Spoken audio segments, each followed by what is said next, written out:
Nagsimula ang pelikula kay Lee Yong-ho na nakaupo kasama ang isang matandang babae na nagbigay sa kanya ng inuming soju. Nag-usap sila at tinanong niya si Yong-ho kung meron siyang pamilya sa North Korea. Ipinakita ni Yong-ho ang isang larawan kung saan tayong mga manonood ay hindi pa ito makikita. Sinabi ng matanda na kalimutan na niya ang mga nangyari at magsimula ng isang bago at masayang buhay. Nang lumabas si Yong-ho sa kainang yun, kinumpronta siya ng isang grupo ng mga pulis ng South Korea. Nilabanan niya silang lahat ngunit mabilis siyang pinalibutan ng buong puwersa ng pulisya at tinutukan siya ng mga baril. Sa kabila ng biglaang kumprontasyon, nanatiling kalmado si Yong-ho at mas piniling isuko ang sarili ng mapayapa. Gayunpaman, nang akmang parang may kukunin siya sa kanyang bulsa, nagpanik ang mga pulis sa kanyang aksyon at walang awa siyang pinagbabaril. Namatay si Yong-ho at nalaglag ang isang larawan mula sa kanyang kamay na nagpakita ng kanyang larawan kasama ang dalawa niyang anak. Lumipat ang eksena sa isang bilangguan kung saan ipinakilala sa atin ang dalawang anak ni Yong-ho na sina Myung-hun at si Ri Hae-in na sadyang ikinulong bilang garantiya para sa kanyang ama. Lumalabas na si Yong-ho ay isang North Korean intelligence agent na gumagawa ng isang lihim na misyon sa Seoul, Korea. Kalaunan, ang superior ni Yong-ho na si Colonel Sang-chul ay ipinatawag si Myung sa kanyang opisina at inalok siya at ang kanyang kapatid ng kalayaan, ngunit bilang kapalit, kailangan niyang maging isang North Korean intelligence agent tulad ng kanyang ama. Pagkalipas ng 2 taon, makikita natin ang isang North Korean secret agent na kilala sa pangalang Big Dipper mula sa Unit 35 at mukhang inatasan siyang iligpit ang lahat ng sleeper agent mula sa Unit 8. Sa kabilang banda, dumating na si Myung sa Seoul para tuparin ang kanyang misyon bilang isang Korean spy at ginamit ang pangalang Kang Dae-ho. Hindi nagtagal, inampon siya ng isang mag-asawa na isa ring mga undercover spy para sa North Korea. Upang panatilihing sikreto ang kanilang misyon, nagsimulang pumasok sa high school si Kang bilang isang regular na estudyante. Sa kanyang unang araw, ipinakilala niya ang kanyang sarili sa harap ng klase at umupo sa tabi ng isang tahimik na estudyante na nagngangalang Lee Hae-in.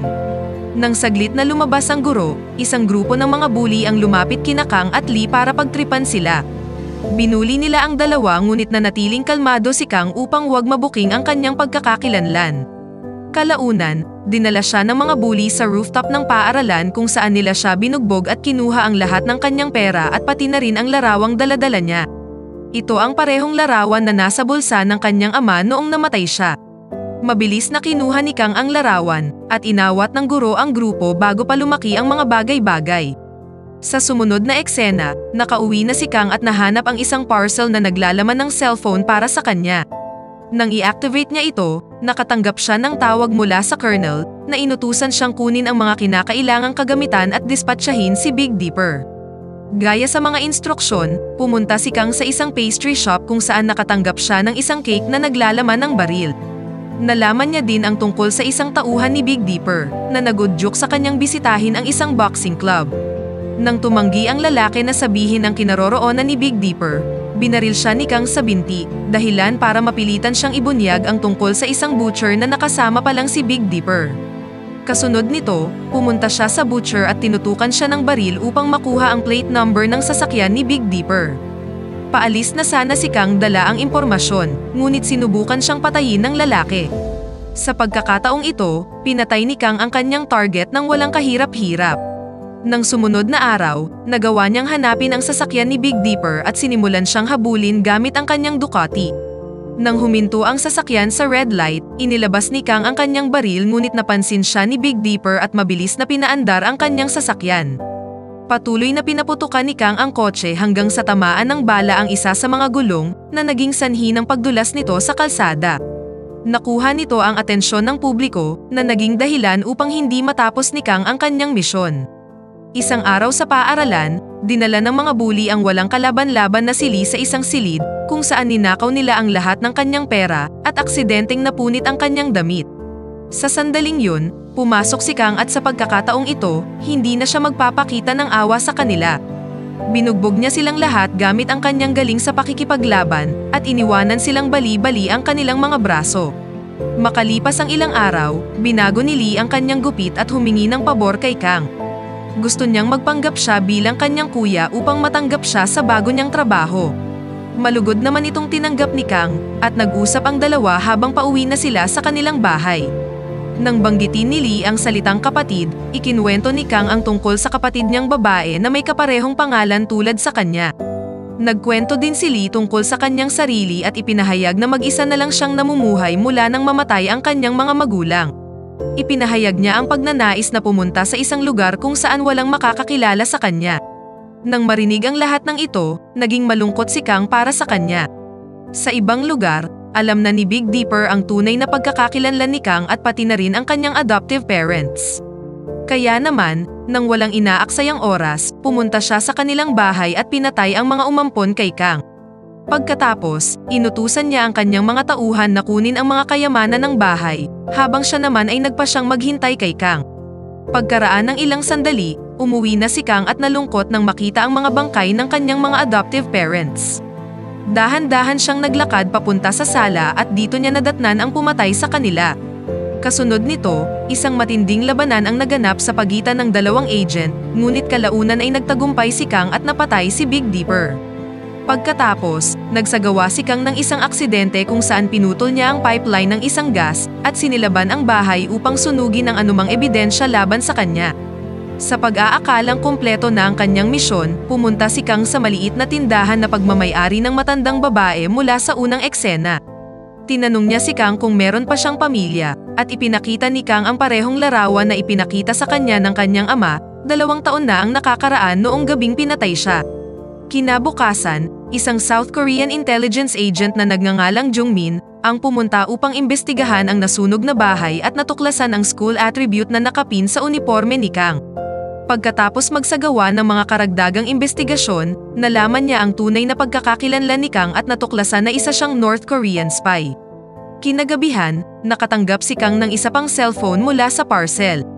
Makalipas ang ilang sandali, nakatanggap siya ng tawag mula sa colonel na itinalaga siya sa isang huling misyon bago siya payagang makita ang kanyang kapatid.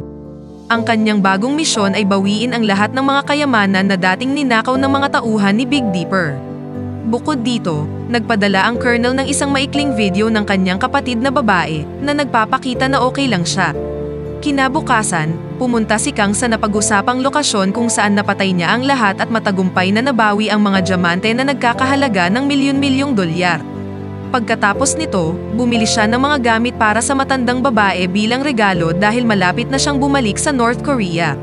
Naglaan din siya ng ilang oras upang makasama si Lee at nagpaalam sa kanya.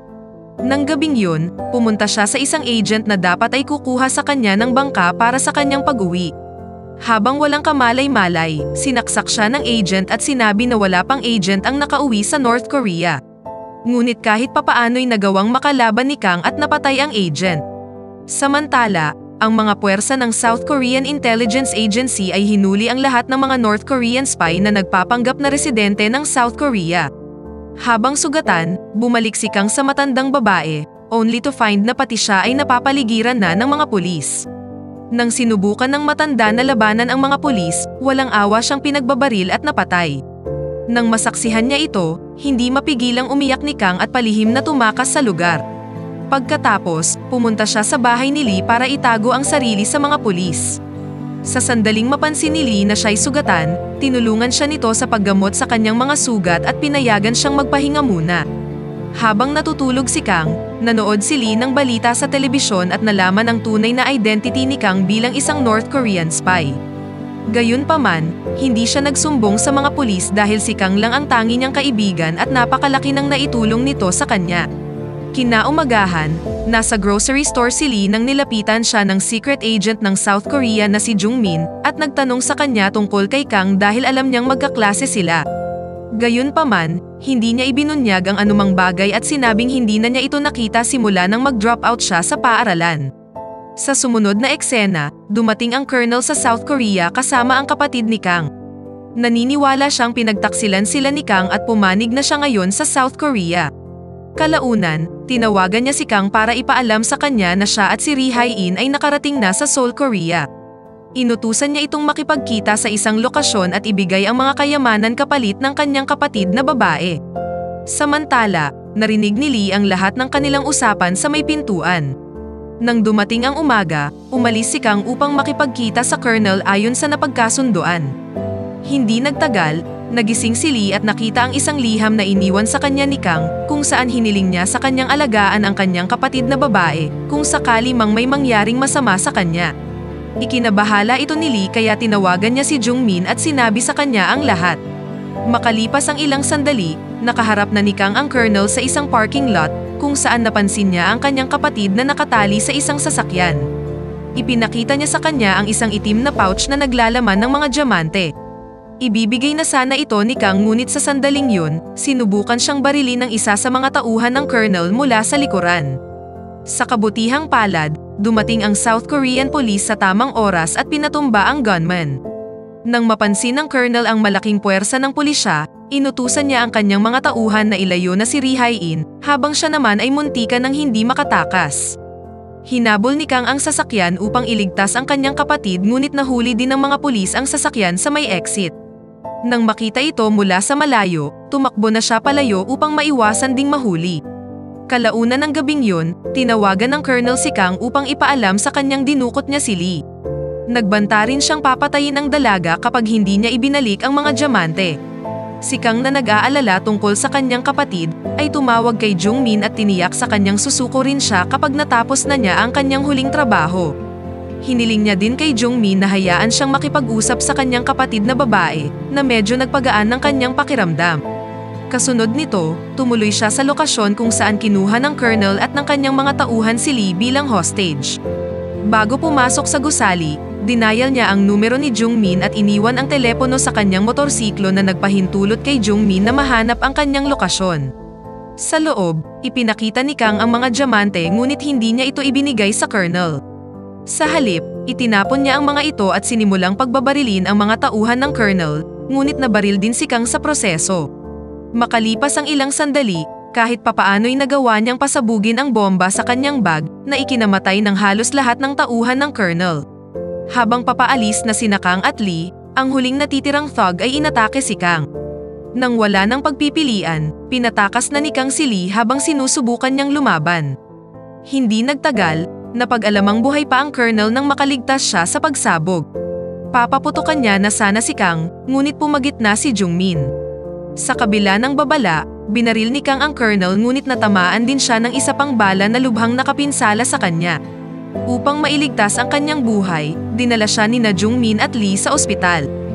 Habang nasa daan, iginiit ni Kang na dapat niyang bisitahin ang kanyang kapatid na babae na naghihintay na sa kanya. Sa kasamaang palad, sumuko rin siya sa kanyang mga sugat at namatay sa piling ni Lee bago pa makarating sa ospital. Sa huling eksena, bilang huling hiling ni Kang, isinama na ni Lee si Ri Hae-in sa kanya at sabay silang umalis habang inaalala ang mga alaala ng yumaong si Kang.